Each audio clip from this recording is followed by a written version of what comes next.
ನಾಳೆ ನಮ್ಮೆಲ್ಲರಿಗೂ ಬಹಳ ಪವಿತ್ರವಾದಂಥ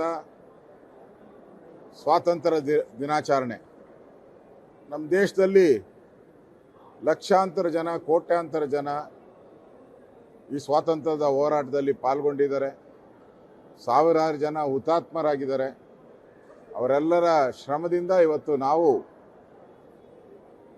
ಇಲ್ಲಿ ಪ್ರಜಾಪ್ರಭುತ್ವದಲ್ಲಿ ನಾವೆಲ್ಲರೂ ಕೂಡ ಕೆಲಸ ಮಾಡ್ತಾ ಇದ್ದೀರಿ, ನೆಮ್ಮದಿಯಿಂದ ಬದುಕ್ತಾ ಇದ್ದೀರಿ, ಸಂತೋಷದಿಂದ ಬದುಕ್ತಾ ಇದ್ದೀರಿ. ಆ ಪೂರ್ವಿಕರ ಫಲದಿಂದ ಇವತ್ತು ನಮಗೆ ಸ್ವಾತಂತ್ರ್ಯ ಸಿಕ್ಕಿದೆ. ನಾವೆಲ್ಲರೂ ಕೂಡ ವಿಜೃಂಭಣೆಯಿಂದ ಸ್ವಾತಂತ್ರ್ಯ ದಿನಾಚರಣೆಯನ್ನು ಆಚರಣೆ ಮಾಡ್ತೀವಿ. ಆದರೆ ಈ ಸರ್ಕಾರದಲ್ಲಿ ಜಮೀರ್ ಅಹಮದ್ ಖಾನ್ ಅವರು ಒಂದು ಪತ್ರ ಬರೆದಿದ್ದಾರೆ ಸರ್ಕಾರಕ್ಕೆ. ದಿನಾಂಕ 15/8/2026 ಸ್ವಾತಂತ್ರ್ಯ ದಿನಾಚರಣೆ ಧ್ವಜಾರೋಹಣ ಹೊಣೆಗಾರಿಕೆ ನೀಡಿದ್ದು ನಾನು ಹಾಜರಾಗಲು ಸಾಧ್ಯವಾಗದ ಕಾರಣ ವಿನಾಯಿತಿ ನೀಡಲು ನಮ್ಮಲ್ಲಿ ಕೋರಿದೆ ಅಂತ ಹೇಳಿ. ಅಂದರೆ ಇದಕ್ಕಿಂತ ಗನಂದಾರಿ ಕೆಲಸ ಏನಿದೆ ಮಂತ್ರಿಗೆ? ಕಾರು ಸರ್ಕಾರದ್ದು, ಉಳ್ಕೊಳಕ್ಕೆ ಸರ್ಕಾರ ವ್ಯವಸ್ಥೆ ಮಾಡುತ್ತೆ. ಸ್ವಾತಂತ್ರ್ಯ ತಂದುಕೊಟ್ಟಾಗ ಎಲ್ಲ ಜೈಲಿಗೆ ಹೋದ್ರು, ಪ್ರಾಣ ಕೊಟ್ಟರು, ಪ್ರಾಣನೇ ಕೊಟ್ಬಿಟ್ರು, ಜೈಲಿಗೆ ಹೋದ್ರು, ತಮ್ಮ ಇಡೀ ಮನೆ ಆಸ್ತಿ ಎಲ್ಲ ಹೋದರೂ ಕೂಡ ಅವರು ಸ್ವಾತಂತ್ರ್ಯ ಚಳುವಳಿಯಲ್ಲಿ ಭಾರತ್ ಮಾತಾ ಕಿ ಜೈ, ಒಂದೇ ಮಾತರಂ ಅಂತ ಹೋದರು. ಒಬ್ಬ ಮಂತ್ರಿಗೆ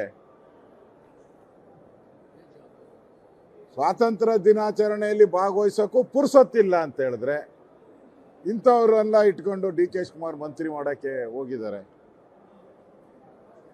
ಇದು ದೇಶಕ್ಕೆ ಮಾಡಿದಂಥ ಅಗೌರವ ಅಲ್ವೇನು? ಸಂವಿಧಾನದ ಅಡಿಯಲ್ಲಿ ನಾವೆಲ್ಲ ಪ್ರಮಾಣ ವಚನ ಸ್ವೀಕಾರ ಮಾಡ್ತೀವಿ. ಆ ಸಂವಿಧಾನದ ಅಡಿಯಲ್ಲಿ ನಾವು ಸಂವಿಧಾನಕ್ಕೆ ಗೌರವ ಕೊಡ್ತೀರಿ. ಇದು ಅಗೌರವ ಅಲ್ವೇನು? ಇಂಥ ಸಚಿವರನ್ನು ನೀವು ಡಿ.ಕೆ. ಶಿವಕುಮಾರ್ ಅವರು ಇಂಥ ಸಚಿವರನ್ನ ಇಟ್ಕೊಂಡು ರಾಜ್ಯಭಾರ ಮಾಡೋಕ್ಕೆ ಹೋದರೆ ಇದರಿಂದ ರಾಜ್ಯಕ್ಕೆ ಏನು ಒಳಿತ ಆಗ್ತೈತ? ಆದ್ದರಿಂದ ಕೂಡಲೇ ಈ ಥರ ಸಚಿವರ ಮೇಲೆ ಕ್ರಮಗಳಾಗಬೇಕು. ಇಲ್ಲ ಅಂತ ಹೇಳಿದ್ರೆ ಮುಂದೆ ಇನ್ನು ಬೇರೆ ಸಚಿವರನ್ನು ಕೂಡ ನಾವು ಹೋಗಲ್ಲ ಧ್ವಜಾರೋಹಣಕ್ಕೆ ಅಂತ ಹೇಳೋ ಪರಿಸ್ಥಿತಿ ಈ ಸರ್ಕಾರದಲ್ಲಿ ಬರ್ತತೆ. ಈಗಾಗಲೇ ಇಲ್ಲೇ ವಿಧಾನಸೌಧದಲ್ಲೇ ಪಾಕಿಸ್ತಾನ ಜಿಂದಾಬಾದ್ ಅನ್ನೋರು ಇನ್ನೂ ಏನೋ ಅವ್ರ ಮೇಲೆ ಕ್ರಮನೇ ಆಗಿಲ್ಲ, ಅವ್ರನ್ನ ಅರೆಸ್ಟ್ ಮಾಡಿಲ್ಲ, ಜೈಲಿಗೂ ಕಳಿಸಿಲ್ಲ. ಈ ಸರ್ಕಾರ ಯಾರ ಪರವಾಗಿದೆ ಅನ್ನೋದನ್ನು ರಾಜ್ಯದ ಜನ ಮುಂದಿನ ತೀರ್ಮಾನ ಮಾಡ್ತಾರೆ. ಸ್ವಾತಂತ್ರ್ಯ ದಿನಕ್ಕೂ ಹೋಗಲಾರ್ದಂಥ ಪರಿಸ್ಥಿತಿ ನಿರ್ಮಾಣ ಆದರೆ ಈ ಸರ್ಕಾರಕ್ಕೆ ಇನ್ನು ಜನ ಯಾವ ರೀತಿ ಬುದ್ಧಿ ಕಲಿಸ್ಬೇಕೋ ಆ ಬುದ್ಧಿಯನ್ನು ಕಲಿಸ್ತಾರೆ.